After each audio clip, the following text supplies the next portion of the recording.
This episode is brought to you by Galileo FX, the world's top trading bot. Galileo uses advanced algorithms and customizable strategies to enhance efficiency, reduce errors, and operate 24/7, providing a significant advantage over traditional manual trading. Go to GalileoFX.com to learn how you can start automating your trades today.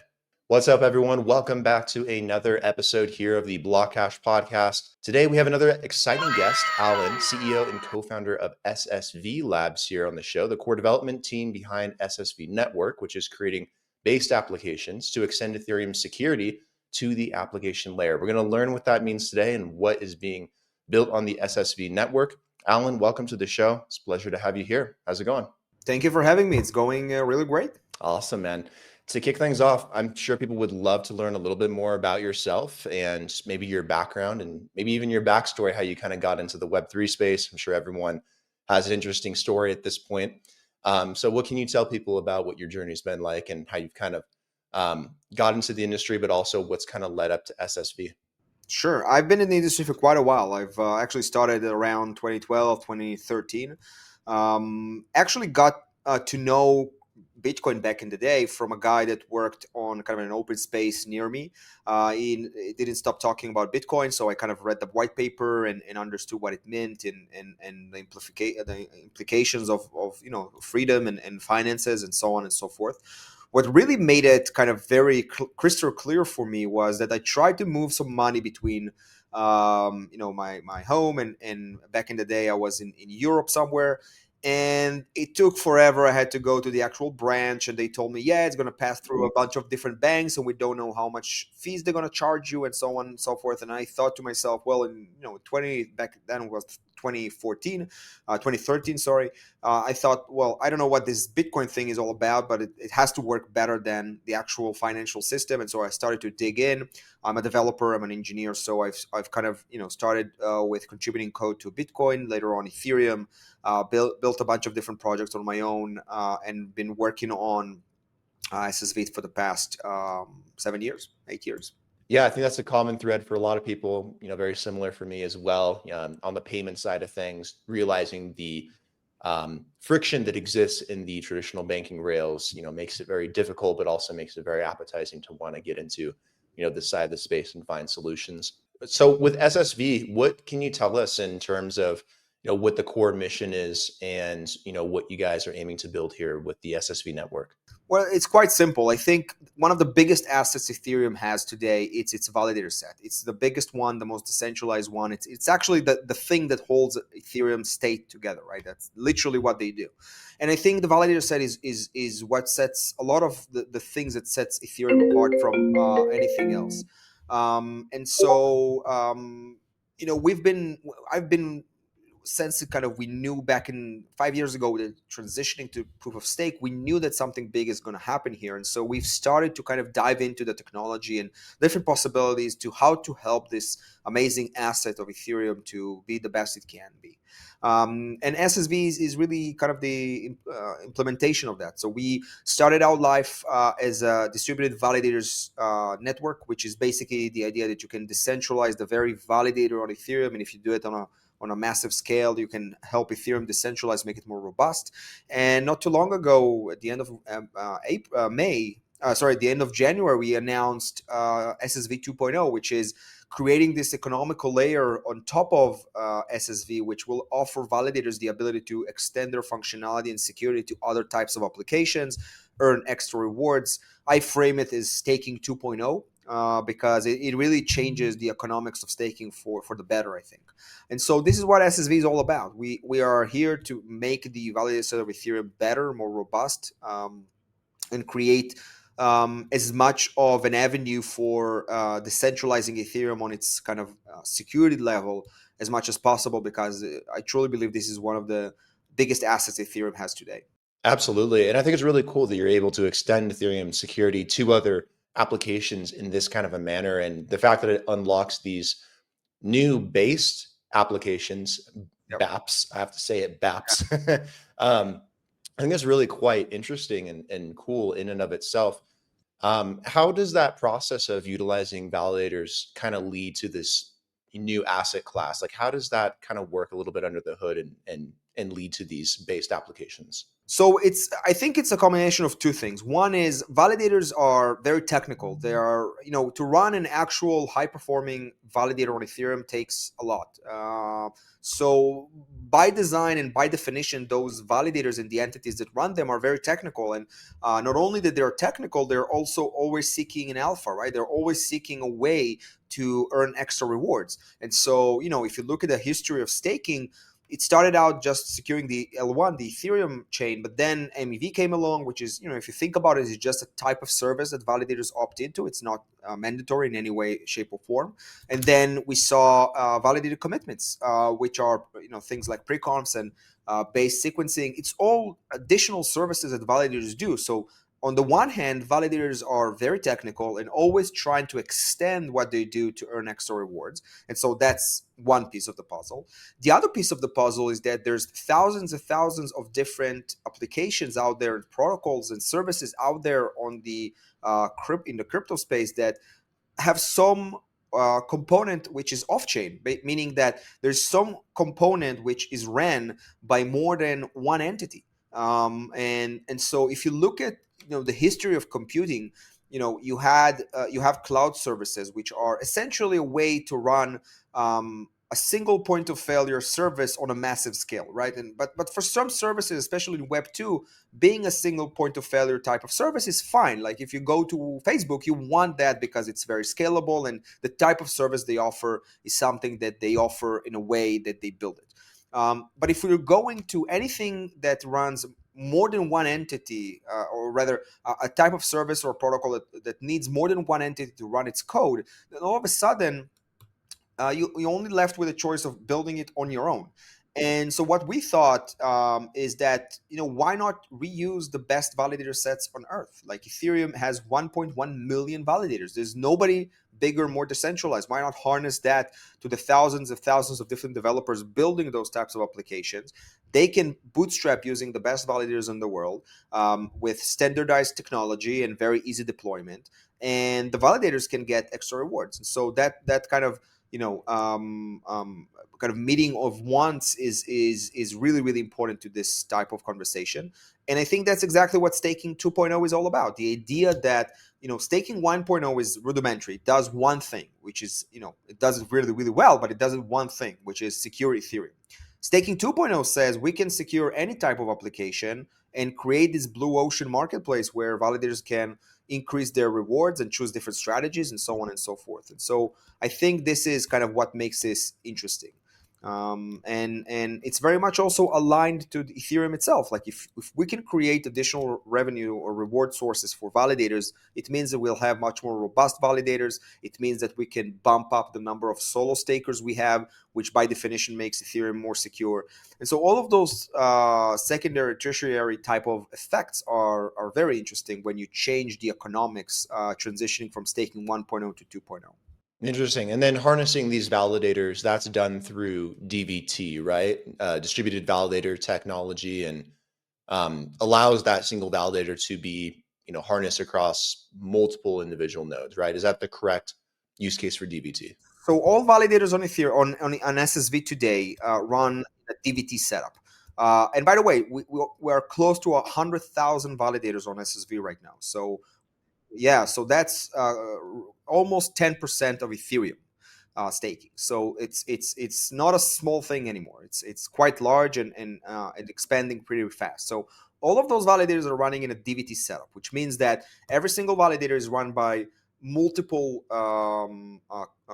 multiple infrastructure points. So multiple computers run a single operator or a single validator, which means that if one of them fails, gets hacked, and so on, it doesn't affect the operational status of the validator, and also it doesn't affect its security, meaning it will not get slashed.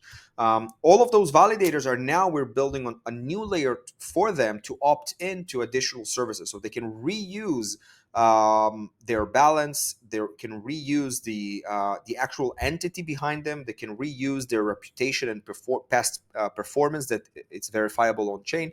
All of those properties, they can reuse them to now extend their functionality and security to other applications. Based applications obviously lead to a new ecosystem, a base ecosystem. And I'm curious how this might differ from other ecosystems out there. in terms of some of the not just functionality, but some of the benefits for building in those ecosystems. And I know you guys also leveraged an approach called infinite sum game instead of like a zero sum game, where it's fostering a healthier environment rather than focused on direct competition. One thing fails, another succeeds, which is an interesting take on building out an ecosystem. And I'm curious, how does that help also foster more collaboration, more growth? So all in all, like what's the biggest separating factor? Is it that or some other aspects? So obviously, people probably made the assumption that based apps are similar to risk-taking apps, right? And it's in some cases they are. Like there is probably around 60 to 70% overlap. But there is 30 to 40% of the types of applications which cannot be restaked and are exclusively based, right? So pre-comps, base sequencing, stuff like that. Um, and I think the main difference is that we've looked at restaking and we figured out that initially restaking was exactly based because initially restaking wanted to reuse validators on Ethereum to extend their functionality. What happened was that it quickly morphed into basically being type of a DeFi protocol, meaning that you lock up a bunch of capital and then you do something with that capital. The problem is that capital is very expensive. People, if you lock 100 ETH into EigenLayer or whatever, there's a lot of expectation of future rewards coming from that lockup, right? I mean, the longer the lockup period, the longer you're waiting. People are probably waiting and expecting around 10 to 15% reward rates a year. And also, capital is very limited. There's not a lot of capital that is for these specific purposes, and so those two things combined, I think, doesn't really meet what we think of shared security when we think about it. Again, I'm giving the cloud services type of analogy here. Cloud services were very scalable and very cheap. That's what made them so successful. But if we compare it to restaking today, it's not very scalable. It's actually a zero-sum game, and we can talk about why. And it's very expensive. And so exactly the opposite of what you need to do. You want something which is extremely scalable and extremely affordable. And I think that's what we are aiming for. We've by design made how based apps behave and work to be as scalable as possible in terms of both the infrastructure and the economics.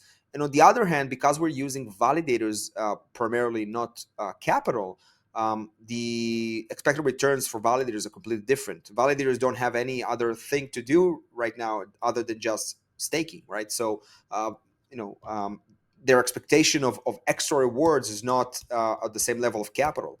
And so we've tried to tackle both of those things, again, with the kind of future insight into how this market will look like. And I think it's going to be very similar to, or at least I'm hoping it will be very similar to cloud services where, developers can, with a click of a button, deploy based apps on a multiple different operators at once in a very cheap and scalable way. And so all of those types of things are something we took into consideration when developing SSV 2.0.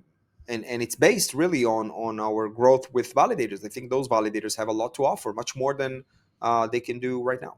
You mentioned restaking. I want to touch on that as well. Do base applications really kind of eliminate the need for having to use restaking, like for people that prefer to go that route? Like, what are some of the benefits going the base route versus where restaking has been trying to take the space? So again, it's very. I'll give the cloud services analogy. Did cloud services eliminate the need for infrastructure and servers? No, but the way they applied and used those types of infrastructure made it much more scalable and cheap. The same goes here. It's not like we don't have restaking built into based apps.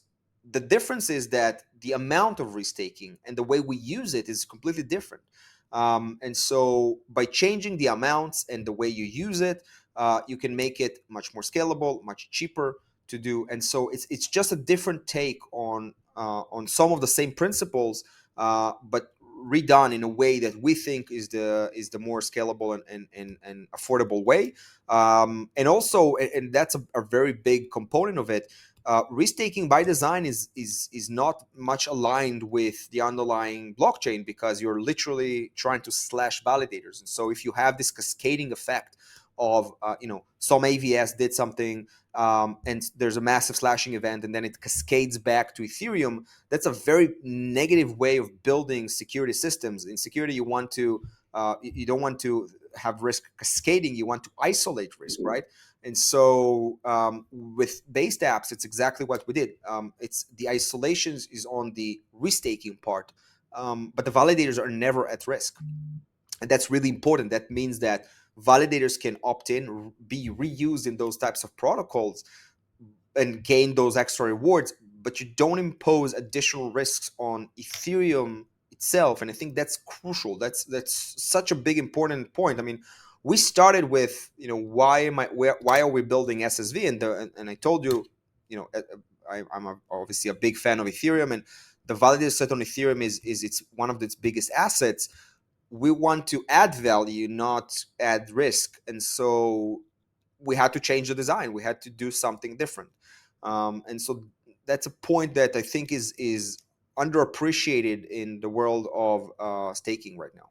Absolutely. And I love what you mentioned in regards to slashing. I thought that was actually very fascinating that based applications help eliminate that cascading slashing risk that exists on Ethereum. Just very briefly, can you explain to people that maybe aren't familiar what slashable and non-slashable assets kind of entail? Yeah. So when we talk about security, there's really two aspects to security. There's the cost to attack, meaning how much capital do I need to compromise to attack some type of service or protocol. And the second parameter is cost of corruption, meaning that let's say I managed to corrupt some part of the network. How much do I stand to lose if I attack the network? In other words, how much do I stand to be slashed? Right. That's basically it. And so it's the combination of the two. Um, and so what we did, we played with that definition. So cost to attack is not necessarily slashable. If I can make something very, very expensive to attack, I can reduce the amount it's going to cost you to attack if you eventually even manage to do that. And the analogy I always give is, imagine you have a bank with a lot of money inside, right? And you have two choices of security. You can either have three armed guards, right? And so if you want to attack the bank, you need to somehow pass those guards, and that's the cost to attack. And the cost of corruption, meaning what you'll end up paying if you do attack, is your life, because one of three can shoot you, right? That's one part.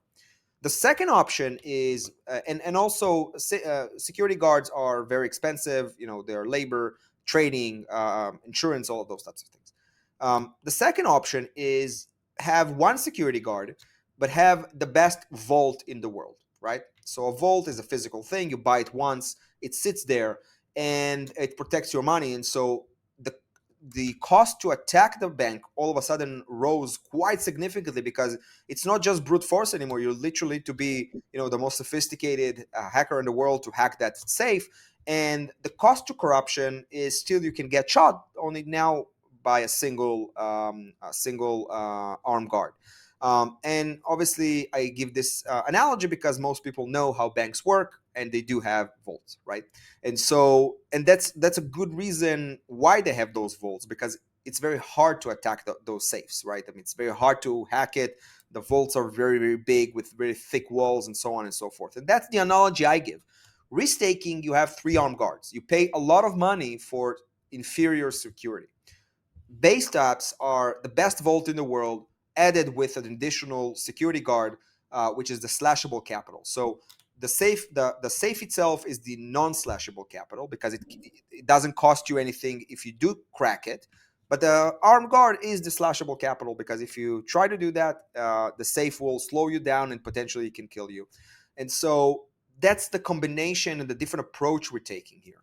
I think that with restaking, again, if you have 1,000 different branches of the bank and you need three armed guards in each one of them, that's 3,000 armed guards. It's not very scalable. You need to train them all. You need to issue pistols. You need to it's a nightmare. But if you have a really big safe, that's a whole different combination. Like you put it in the safe, a third party installs it. There's a lot of safe makers in the world, so it's a different approach to security. And I think this one is much better. It's the best of both worlds. It's very scalable, and it's significantly more affordable. And so that's the kind of the analogy I give to the difference between base apps and restaking. Absolutely. And that's a great analogy too. I think that really helps kind of explain it and break it down the difference between the two there. Also, with based applications, I'm curious maybe what the breadth of them will kind of look like once they start getting built by developers. Like, are these likely, and do you envision being DeFi based apps? Or are they going to be focused on data, security, governance, cross chain communications? Is it kind of open to the imagination and what they can build at this point? Or do you imagine there'll be a certain focus within the ecosystem? Or what do you think will kind of come to fruition eventually?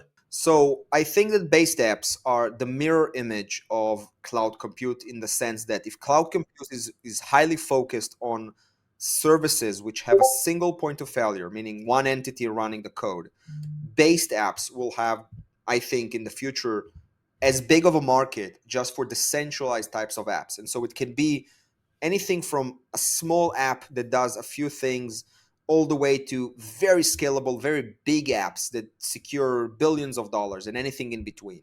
And that's where we're aiming for. I think that you'll see a plurality of different use cases, from oracles, bridges, call processors, data availability, AI agents, ZK provers, storage, computation, like all of those things that, if they need or require some distributed set of validators to do some work, based apps, I think, should be the goal, and the actual infrastructure on which they build things. And so that's kind of how I look at things, and also how I imagine in general shared security going to. So I saw something in the news recently that I think might be kind of relatable to this as well, and kind of want to get your opinion, your take on it. Grayscale recently proposed a staking enabled Ethereum ETF, which I'm still kind of wrapping my mind around, but sounds pretty cool on its head of itself. Could be approved as soon as May. We'll see what ends up happening. But do you think that there's any implied risk there with institutional players and capital participating in staking? And like, is there a posed risk to decentralization for them to get in and put their capital allocated towards staking in any of these networks, honestly, but especially on Ethereum? Like, I imagine there would be at that point, because they do kind of have the money, the power, the leverage to kind of really get a big hold of the network. So I think in general, we're now starting to see the double-edged sword of regulation adoption by TradFi, right? I mean, we've been in this space pursuing TradFi for so long, and it's finally here. And it's a double-edged sword, because on the one hand, they bring a lot of money in, and that creates a lot of a lot of growth in the ecosystem itself, both in terms of investments and types of companies that come in. Uh, but on the other hand, they're bringing a lot of money, and so they can start influencing things. And TradFi is not decentralized; they don't get decentralization as best as we get it. And so it's going to be a process. We're going to need to learn how to, on the one hand, make staking and in general any type of distributed application available to anyone, which means that some compromises on the UX level will be made. But we also need to learn how to continue and you know embracing the beating heart of decentralization and cyberpunk type of mentality, to make sure that the core of what we're doing and the really important bits are up to standard of what we've been doing so far. And I think that we can learn a lot from the Linux Foundation, right? The Linux Foundation, there's a good separation between the kernel, which is tightly developed by a group of evangelists, and they don't let anyone in, and the different distributions of Linux, which is just the UX or UI that you interact with. And so I think that we'll have to learn how to kind of evolve in that sense. But definitely, it's a double-edged sword. I mean, yeah, if you will see millions of ETH poured from TradFi into staking, yeah, that's going to be interesting. Absolutely. It is truly a double-edged sword. Everyone's been excited and clamoring for people, for institutions to bring money into this space for a long time now. And I don't think people really realize what they're asking for and what that will mean for decentralization, because they have a lot more capital than the retail market does. And that can definitely affect things one way or another. So I will say another thing, which is crypto has been around for enough time to develop a lot of evangelists, which and people that understand deeply what blockchain is all about, that find themselves working for those TradFi. So the guys who do the hardcore, crypto in TradFi are, are people that been involved in the crypto space for quite a while, and so you do see this, um, kind of cross contamination, if you will, or kind of sharing of knowledge between, or bridging knowledge between, kind of the cyberpunk type of people, and all the way to the CEOs of the big institutions. The people in the middle are half and half. They're both Wall Street, but also the Valley. Yep, absolutely. There's a lot of cross pollination there, whether it's good or bad, but it definitely has merged a lot more. And Yeah, yeah. I think we'll see what that pans out to be relatively soon. But what's on the horizon here for SSV Labs and the SSV Network going into the rest of the year? Are there any key milestones you want people to be aware of? We are a few weeks away from announcing our public testnet, and then going into audits and going to mainnet. That's going to happen in the next few months. We have a bunch of partners that we're gearing up to launch with. So yeah, there's going to be a lot happening.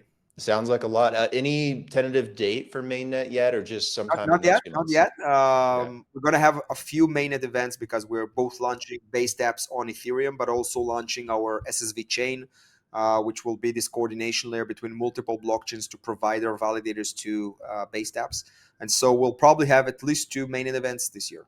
Awesome. And then any engagements that you guys will be attending, any conferences, Yeah, physical events? we'll be in Dubai in a couple of weeks. We'll be at ECC and Dev Connect. Yeah.